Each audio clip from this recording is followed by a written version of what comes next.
صلی علی رسول الکریم اما بعد فاعوذ باللہ من الشیطان الرجیم بسم اللہ الرحمن الرحیم۔ دو اتواروں سے آپ کے سامنے سورہ بقرہ کی اس کا ترجمہ آپ کے سامنے پیش کیا جا رہا ہے۔ اللہ رب العالمین کا ارشاد ہے کہ سورہ بقرہ ایک نور ہے جو صرف نبی کریم صلی اللہ علیہ وسلم کو عطا کیا گیا ہے، اور سورہ بقرہ کی بڑی فضیلت ہے حدیث کے اندر۔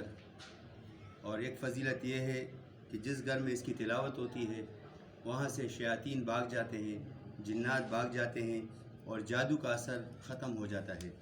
یہ اس کی فضیلت ہے۔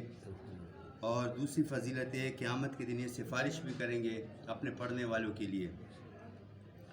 تو اللہ رب العالمین نے اس کے اندر تین قسم کے لوگوں کا تذکرہ کیا ہے جو آپ کے سامنے گزر چکا ہے، مومنین کا، کافروں کا، مشرکوں کا اور منافقین کا۔ اور کئی مثالیں بھی اللہ نے ان کے لیے دی ہے اس قرآن کے اندر، شاید کہ یہ لوگ مثالوں سے سمجھ جائیں۔ جب مثالوں پہ بھی نہیں سمجھے تو پھر اللہ تعالیٰ نے آگے چل کر ان کو اپنی وحدانیت کا درس دیا ہے کہ ہو سکتا ہے میری وحدانیت کو سن کر یہ لوگ ایمان لے آئے۔ تو ان تینوں کا ذکر آگے چل چکا ہے۔ اب اللہ رب العالمین آگے قرآن مجید کے اندر فرماتے ہیں، یا ایھا الناس اعبدوا، اے لوگو، اعبدوا، عبادت کرو، ربکم، اپنے رب کی۔ اب انسان سوچے کہ یہاں تو اللہ نے فرما دیا کہ اپنے رب کی، تو ہر ایک نے اپنے رب بنائے ہوئے ہیں، کسی نے کس کو رب بنایا ہے، کسی نے کس کو رب بنایا ہے۔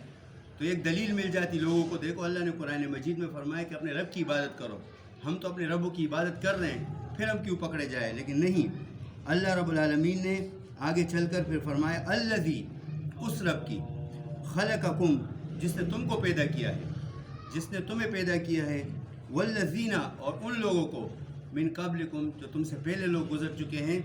کائنات میں جتنے بھی لوگ آئے ہیں ان کو بھی پیدا کرنے والا اللہ کی ذات ہے، تمہیں بھی پیدا کیا ہے اور تمہارے بعد جو آنے والے لوگ ہیں ان کو بھی پیدا کرنے والا ہے اور تمہیں بھی پیدا کیا ہے اللہ رب العالمین نے۔ لعلکم تتقون، تاکہ تم پرہیزگار ہو جاؤ، اللہ سے ڈر جاؤ۔ پھر آگے اللہ اپنی نشانیاں بتا رہا ہے، الذی، اللہ وہ ذات ہے، صرف تمہیں پیدا نہیں کیا ہے بلکہ اللہ وہ ذات ہے، جعل، بنایا، لکم، تمہارے لیے، الارض، زمین، فراشن، فرش، جس پہ تم گھومتے ہو، پھرتے ہو، کاروبار کرتے ہو، کھیتی باڑیاں کرتے ہو اور چلتے پھرتے ہو، سفر کرتے ہو، اس اللہ نے اس کو فرش بنایا۔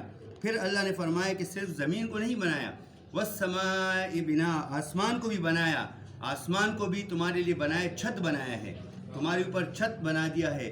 نظریں اوپر لے جاؤ اور دیکھو کہ اس آسمان کے اندر تمہیں کوئی دراڑ نظر آ رہی ہے یا کوئی پلر نظر آ رہا ہے؟ کچھ بھی نہیں ہے۔ یہ اللہ رب العالمین کی قدرت ہے جس نے اپنی قدرت سے اس آسمان کو کھڑا کیا ہے، اور اس میں کوئی ٹیڑھ، کوئی کجی کچھ بھی نہیں ہے۔ اور پھر اللہ نے صرف آسمان نہیں بنائے بلکہ وانزل، اور نازل کیا، من السماء، آسمان سے، ماء، پانی، تمہارے لیے پانی، تاکہ تم اس سے کھیتی باڑی کر سکو، اور تمہارے پینے کا سامان اللہ رب العالمین نے ان بادلوں کے اندر رکھا ہے۔ فاخرجا، پس نکالا، بھی، اس پانی کے ذریعے، من الثمرات، فروٹ کے اندر سب کچھ آتا ہے، اس کے اندر یہ سب رزق جتنے بھی ہے یہ اللہ رب العالمین نے یہاں پر بیان فرما دیے کہ سبزی، اس کے اندر سب کچھ آ جاتے ہیں۔ رزقن لکم، تمہارے کھانے کے لیے، جس سے تم سیر ہو کر کھاتے ہو، یہ تمہارے لیے۔ پھر اللہ نے فرمایا کتنی چیزیں اللہ نے یاد کیا، یعنی آسمان کو یاد کیا، زمین کو یاد کیا، اسی طرح پانی کو یاد کیا، اور اسی طرح تمہارا رزق۔ پھر اللہ آگے فرماتا ہے، پھر تم کس کی امیدوں پر جی رہے ہو؟ فلا تجعلوا، پس نہ بناؤ، للہ، اللہ کے لیے، اندادن، شریک، اللہ کے لیے شریک نہ بناؤ۔ اے ظالم انسان، سب کچھ اللہ نے پیدا کیا ہے، سب کچھ اللہ نے بنایا ہے، تمہیں بنایا ہے، آسمان کو بنایا ہے، پھر تم کیوں اللہ کے ساتھ شریک ٹھہراتے ہو؟ وانتم تعلمون، اور تم خوب جانتے ہو، تم کہتے ہو کہ سب کچھ اللہ نے پیدا کیا ہے۔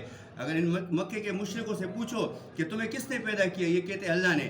آسمان کو کس نے پیدا کیا، یہ کہتے اللہ نے۔ زمین کو کس نے پیدا کیا، اللہ نے۔ تمہیں رزق دینے والا کون ہے، اللہ دیتا ہے۔ بارش برسانے والے کون ہیں، تو پھر تم کیوں نہیں کہتے، پھر تم کیوں کس طرف جا رہے ہو؟ پھر اللہ فرماتے ہیں پھر شریک کیوں ٹھہرا رہے ہو؟ جب تم سب کچھ مانتے ہو کہ سب کچھ کرنے والا اللہ ہے تو پھر ان کے پیچھے کیوں بھاگتے ہو؟ یہ اللہ فرماتے ہیں تم خوب جانتے ہو۔